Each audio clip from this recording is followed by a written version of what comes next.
दोस्तों, अगर आप न्यूमरोलॉजी सीखना चाहते हैं, अगर आप पामेस्ट्री सीखना चाहते हैं, यदि आप कुंडली सीखना चाहते हैं, यदि आप वास्तु सीखना चाहते हैं, दोस्तों इसके हर एक सेक्शन में 60 वीडियो मिलेगा। दोस्तों आज हम बात करेंगे कि 90 दिन में आपकी शादी होने की गारंटी। ये एक टोटका है जो लड़की के लिए अलग है और लड़का के लिए अलग है। जब किसी भी जातक के कुंडली में सपोज कीजिए कि यहाँ पे मंगल हो गया, राहु हो गया, तो इससे क्या होता है कि इस जो राहु की दृष्टि होती है या मंगल की जो दृष्टि होती है उससे ये घर प्रभावित होता है जो कि विवाह का घर है।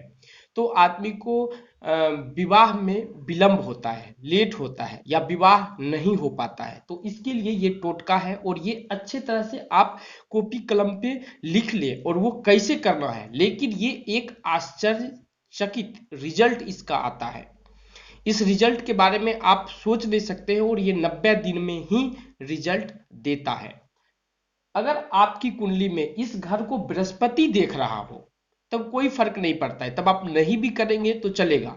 लेकिन अगर इस घर को कोई पाप ग्रह देख रहा है, चाहे वो शनि हो, राहु हो, मंगल हो, तो भी आपको शादी में विलंब हो सकता है। तो उस वक्त आपको करना क्या है? सबसे पहले अगर आप लड़की हैं तो 70 सेंटीमीटर पीला कपड़ा लेना है। अब ये जो हमारे रेगुलर कस्टमर होंगे, रेगुलर सब्सक्राइबर होंगे, वो जानते होंगे कि बृहस्पति पीला का कारक होता है, यानी कि पीला वस्त्र बृहस्पति जी के लिए बहुत अच्छा है। तो 70 सेंटीमीटर आपको पीला वस्त्र लेना है, 70 ग्राम चने की दाल लेना है, 7 पीली गोपी चंदन लेना है और 7 पीले पुष्प लेना है और 7 उसमें आपको सिक्के लेना है। अब सिक्का को आप हल्दी में डाल के उसको पीला कर दीजिए या कोई रंग में डाल दीजिए, वो सिक्का पीला हो जाएगा और वो 1 रुपये का ही होना चाहिए। उसके बाद 5 पूजा की छोटी सुपारी आती है, वो सुपारी आपको ले लेना है। 5 गुड़ की डली, जो मार्केट में आप जाएंगे पंसारी के दुकान में तो गुड़ मिलेगा, उसको बोलिए कि ढेला वाला गुड़ देने के लिए, और उस ढेले वाले गुड़ को छोटा छोटा 7 भाग में बांट लीजिए। अब इस सब को एक पोटली बना लीजिए। दिन जो है वो बृहस्पति होना चाहिए और सुबह का होना चाहिए। अब आगे करना क्या है वो भी हम आपको बताते हैं। दूसरा है कि अब हम लड़के के लिए आएंगे, तो लड़के का जो कारक होता है शादी का वो शुक्र होता है।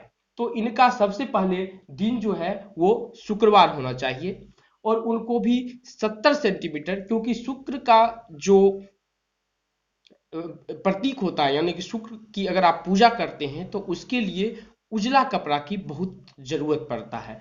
तो 70 सेंटीमीटर आपको उजला कपड़ा लेना है। अब उसमें पीली चने की दाल लेना था और यहाँ पे हमको 7 साबुत जो है चावल लेना है, जो कि टूटा हुआ नहीं होना चाहिए, खंडन नहीं होना चाहिए। उसके बाद 7 सफेद गोपी चंदन मिल लेना है। अब 7 सफेद गोपी चंदन आपको मार्केट में किसी भी पूजा के दुकान में मिल जाएगा। उसके बाद 7 सिक्के लेने हैं, इसमें आपको रंगने की कोई जरूरत नहीं है। उसके बाद 7 सफेद जनेऊ लेना है, ये किसी भी ब्राह्मण के घर में मिल जाएगा या आपको पूजा के दुकान में भी मिल जाएगा। उसके बाद 7 पूजा की सुपारी लेनी है, 7 मिश्री के टुकड़े लेने हैं और 7 इलायची लेना है। और ये इलायची छोटा छोटा होना चाहिए, जो देसी हो, दिन शुक्रवार हो। अब ये दोनों का मैंने बताया, लड़की का भी और लड़का का भी। अब करना क्या है कि बृहस्पति के दिन में लड़की का जो बता रहे हैं वो बृहस्पति के सुबह में करेंगे और लड़का जो है वो शुक्रवार के सुबह में करेंगे। इस सब को वो पीला कपड़ा जो है 70 सेंटीमीटर का, उसमें उनको बांध देना है। सुबह उनको नहा धोकर साफ कपड़ा पहनना है। पुराना भी कपड़ा होगा तो चलेगा, नया नहीं है तो भी, अगर नया है तो अति उत्तम है, नहीं है तो पुराना कपड़ा भी चलेगा। पूरा कपड़ा इनर आउटर साफ होना चाहिए। उसके बाद ये सबको वो एक बांध के एक पोटली में रख लेना है। अब पोटली में रखने के बाद अपने इष्ट देव को पूजा करना है। सबसे पहले इष्ट देव की पूजा करना है सुबह में। उसके बाद ओम बृहस्पति का जो भी बीज मंत्र आता है तो बीज मंत्र या ओम बृहस्पति नमः इसका भी जाप आप कर सकते हैं। और ये 108 बार करना है। इसमें माला की कोई जरूरत नहीं है, आप उंगली पर भी कर सकते हैं या चावल 108 बार गिनकर उससे भी कर सकते हैं। उसके बाद ये सब को बांध कर आपको किसी भी घर में, जो सपोज कीजिए कि आपका बेडरूम है या आपका कोई भी घर है, उसमें जो है आपको सपोज कीजिए कि इसमें क्या होता है कि ऐसी जगह रखना कि जो अनवारी होगा उसको बार बार कोई खोले नहीं। अगर खोलेगा तो प्रॉब्लम क्रिएट हो जाएगा। तो उस गुप्त स्थान में आपको उसको रख देना है। और यह 90 दिन तक सिर्फ आप भी भूल जाइए कि मैंने वहां पे रखा है, आप भी उसको भूल जाइए। 90 दिन के बाद उसको, अगर आपका शादी मतलब कि 90 दिन में रिश्ता अगर बन जाता है, मतलब 100% गारंटी है कि रिश्ता आएगा, ये निश्चित है, ये जाना माना प्रयोग है और ये प्रयोग साबित किया हुआ है। और 90 दिन में अगर हो गया तो उसको फिर से आपको पूजा कर कर किसी बहते हुए जल में प्रवाहित कर देना है।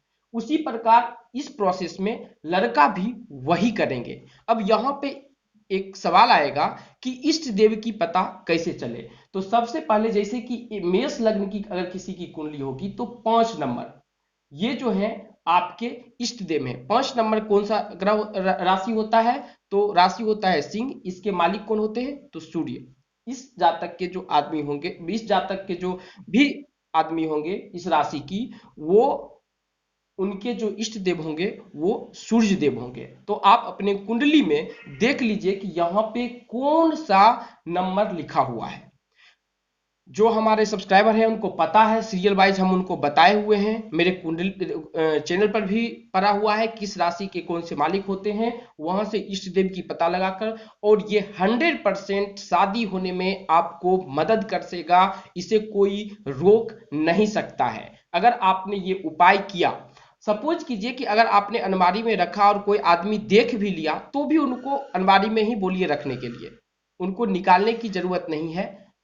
अगर आपके पास में कोई भी सवाल है तो आप नीचे कमेंट में लिखिए, हम आपका हेल्प जरूर करेंगे। धन्यवाद।